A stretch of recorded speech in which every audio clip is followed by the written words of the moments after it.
Hey, Scorpio. So let's have a look at your relationships and connections over this next couple of weeks. So from the new moon in Pisces, right the way through to the full moon in Virgo on the 14th of March.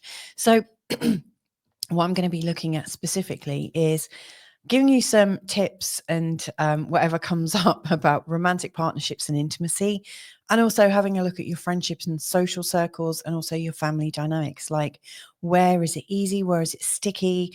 And what might you do to lubricate the situation, we could say. So let's have a look. So I've got my chart in front of me for the new moon from a Scorpio perspective, and then a further chart showing me, the second week of this waxing moon phase that I'm looking into. The first thing that really occurs to me is, let's take a look at what's going on in the 7th, the 8th, and also the 5th house. So what are the significance of these? Like, the 5th house is our place. I think of it as a place of romance and joy. It's our place where we are playful, we're experimenting, we're trying to lift ourselves up. And so it really does fit that young romance, new sensuous sexual energy seem to fall into this place. It's definitely a place for a bit of sexy fun, a lovely languishing lovemaking session, and so on and so forth. The 7th house is very much about partnerships. Who are you bringing into your life? Who really matters? How do you get on, and what's going on there? And then the 8th house, it's a house steeped in mystery, but it is known for sexual conduct. I like to think of the 8th house as the values and experiences and the baggage that our partners bring us. And it's that space between the two partners. And so it's a place where we can move deeper into it. We can go on a rite of passage of our relationship, and we can go even deeper. So I'm going to look at these three houses predominantly, and also pay some attention to, the rulers of Scorpio. So what really becomes apparent to me straight off is, check out this 5th house.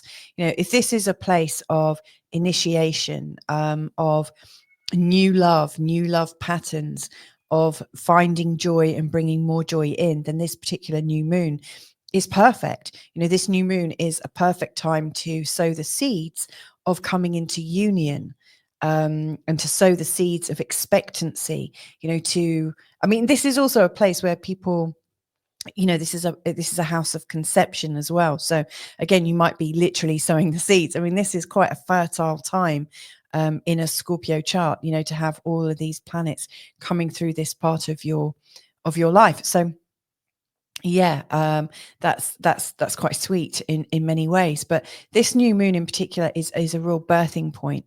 To me, it's bringing a lot of possibility, especially if you're single, and you just happen to be in the right company. Now, the ruler of this house is both Jupiter and Neptune, according to, whether you're traditional or modern as an astrologer.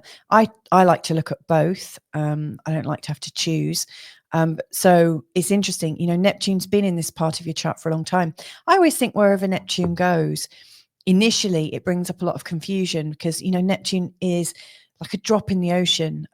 There's no boundaries. You don't know where that drop begins and ends. The moment it hits the ocean of consciousness, you just don't know where anything is. It's, the individuation. Well, there isn't an individuation. You can't really pinpoint where things are, with Neptune. And so I think Neptune has probably brought up a lot of confusing situations in your romance, in the field of romance for you, because it's a place of, like, anything goes where Neptune comes, So I do think it could have brought in some unscrupulous people over the last few years, and most likely has brought up some doubts about what might be going on. But I always think once we've worked through where we might be pulling the wool over our own eyes, things get clearer, and then the magnificence of Neptune can come forth, and that magnificence includes communion, oneness.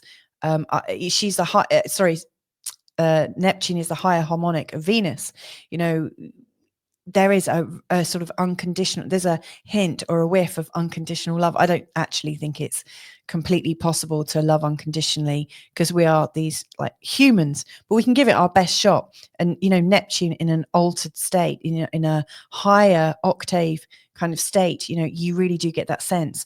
So the fact that Neptune and the North Node are together in this romance place, I think, is really bringing high hopes, and ecstatic lovemaking.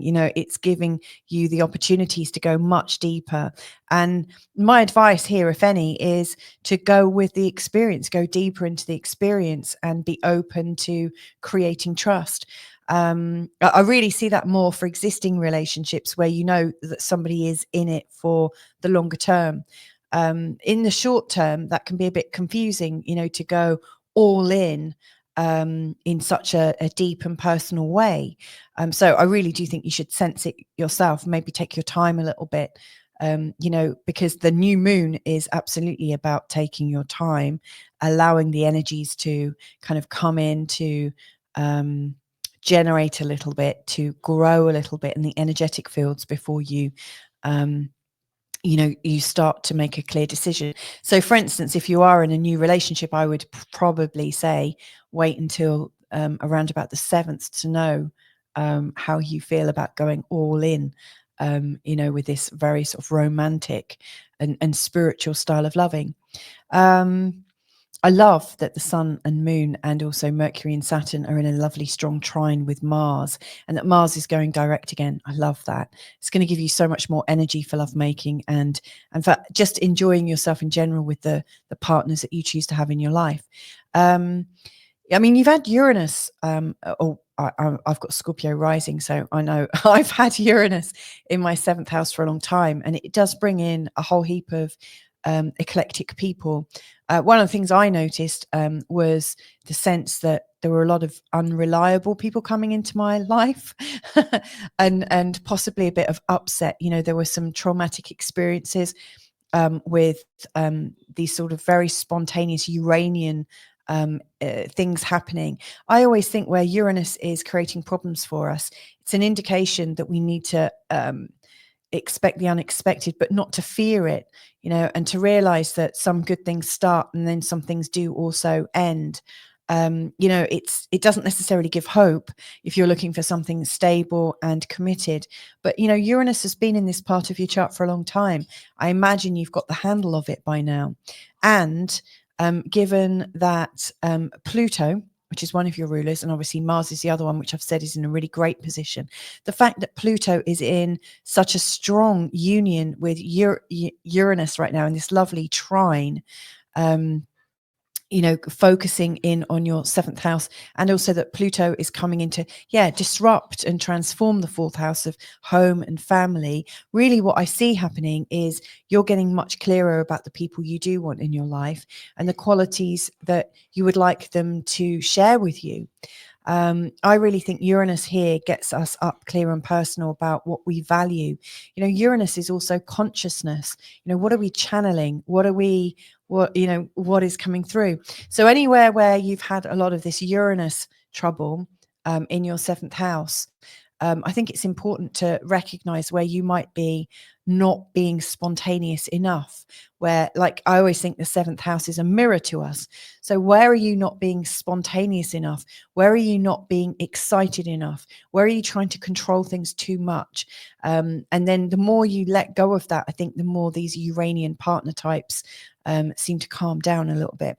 But Venus is the ruler of your 7th house. And, Venus, she is all about sort of creating some changes at home and in the way that you're managing your life. But, Venus is about to go retrograde, and, typically astrologers, and, I would say, again, don't rush into things. Venus retro, she is showing us where we absolutely tune into past situations. We feel a bit nostalgic. We tend to connect into the good old days and compare our current situation with the past. Like, what's changed? We notice the difference, and then sometimes we long for the difference. Well, Venus is coming back. She's heading back into this sector of romance. She's coming back into this sector of innocence and grace and what lifts us up. So even if things might feel a little bit up in the air at the moment, I think from the second, Venus is move back into Pisces is actually going to serve you, serve us. She's coming back to help us reconnect, remember what it's like to be in a beautiful union, remember what it's like to feel like you're in a sacred union. She's going to like connect with the North Node and Neptune. She's going to get her real sacred love on. And then she's going to, I mean, she's also going to be connecting with Mercury en route, but she's coming back to Saturn. She is trying to bring a spiritual love to life. I really do believe that. So yeah, from the 13th, I think things get much, much easier. It's the 13th of April, by the way, not March, sadly.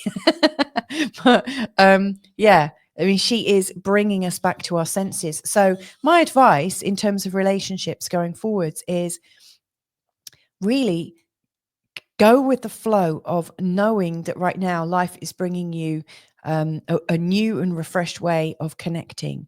It's you're longing for past situations or the ease of the past. Of course, it's very difficult to find ease if you have it as being in the past but not in the present. It's like any judgments you've got about how things are in the present is kind of unfair almost. So what I would say is like enjoy the reevaluation of life and notice where you feel really connected to past events, but look at what the part you were playing in that. Who are you being in that, and connect to the you that was back then and kind of bring that quality forwards.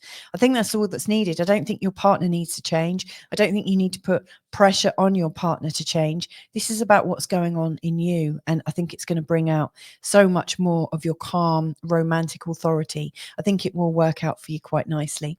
Last thing then, you know, obviously this will all work around towards the total lunar eclipse in Virgo, and it's bringing up possibly trauma of other people. You know, the drama that other people can bring your life, I think, will become quite real.